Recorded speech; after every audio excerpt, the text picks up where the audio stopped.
प्रसन्न, किती अस्वस्थता तुम्हाला जनसुरक्षा विधेयकावरच्या कडव्या डाव्या शब्दाबद्दल आक्षेप वाटते हो तुम्हाला?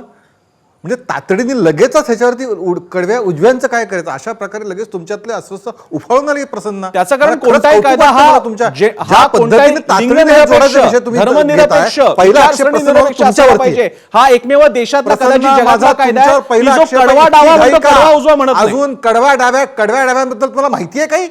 तुम्ही कुठला विषय कुठे नेऊन जोडताय? कशासाठी एवढी अस्वस्थ तुम्हाला हवी आहे? बरं. तुम्हाला उजव्याबद्दल एवढी एवढी एवढी म्हणजे उजव्या शब्दाबद्दल तुम्हाला एवढा आक्षेप आहे? म्हणजे प्रसन्न, खरंच थकवायला लागतं तुमच्या वैचारिक बद्दल. मला तुमच्या वैचारिक बद्दल पूर्ण आदर आहे. काट्याचं पण काय अशा करायचं? पद्धत मी येणाऱ्या गायकवाडांच्या विषयावर येतोय, पण मला पहिल्यांदा तुम्ही जो प्रश्न उपस्थित केला अत्यंत गैरलागू, अत्यंत चुकीच्या पद्धतीने आणि तुमचा आकस उजव्या विचारसरणीबद्दल दाखवणार आहे हे मला इथं एबीपीशी जाहीरपणे सांगितलं पाहिजे.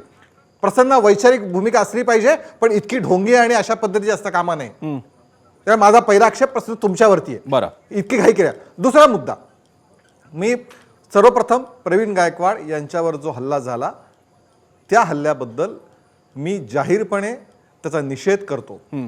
होय, संभाजी ब्रिगेड असेल किंवा अजून काय त्यांनी म्हणतात संघटना यांच्याशी वैचारिक मतभेद हे असू शकतात, त्याबद्दल लोकशाहीतलं जिवंतपणाचं ते लक्षण आहे.